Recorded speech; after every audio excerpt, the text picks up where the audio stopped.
Hello and welcome to Charch Chat here at Open Sports. I am Paul Charchian from LeagueSafe.com. Today to talk about the 49ers head coaching change and the fantasy ramifications of that change. What stays the same and what changes will possibly help fantasy owners. Let's begin here. First, Mike Martz will remain in control of the offense.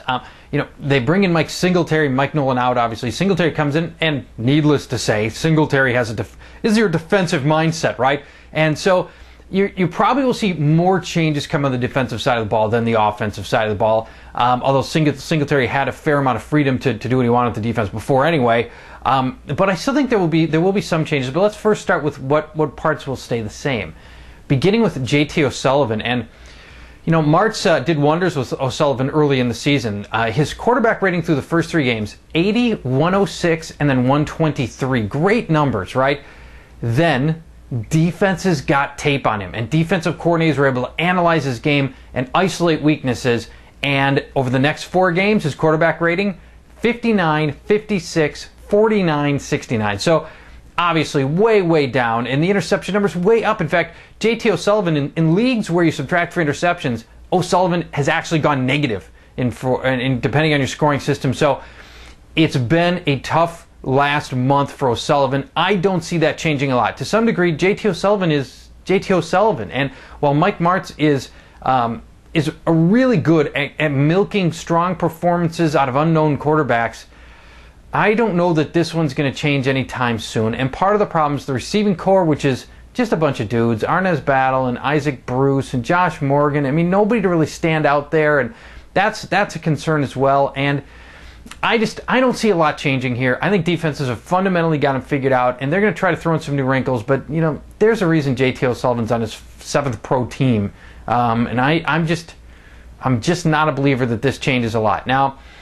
where it could change is you may find that Singletary makes some different mandates of Mike Martz. One of them would be, we spent the 6th overall selection on Vernon Davis. He's a monster. Let's see if we can't find ways to get him involved, like they did a couple of weeks ago.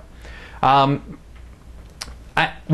I'm skeptical about Vernon Davis, he hasn't done a lot throughout his career. You could see that Martz, who doesn't like the tight end position, does very little with it, just has the decisions comes down from Singletary where that just says, we are going to find ways to throw to him 2, 3, 4, 5 times a game because he brings something different to the table than the rest of our receivers do. And I think athletically he probably does. And so we could see a change there. And if you're in a desperate situation at tight end, and geez, who's not this year? Maybe you could try Vernon Davis and see if something doesn't change over the next few weeks with Vernon Davis.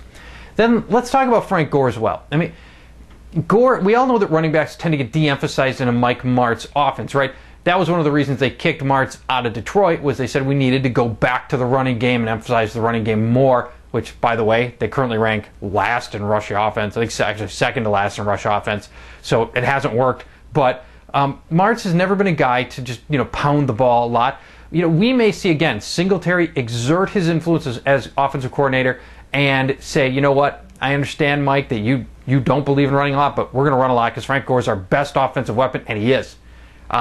So far, Gore's only had one game with 20 carries or more. Just one. In fact, he's on pace for a very modest 269 rushes this year. That's nothing for a feature back. I mean, 300 tends to be that magic number. You're getting the guys that are getting into that heavy workhorse area.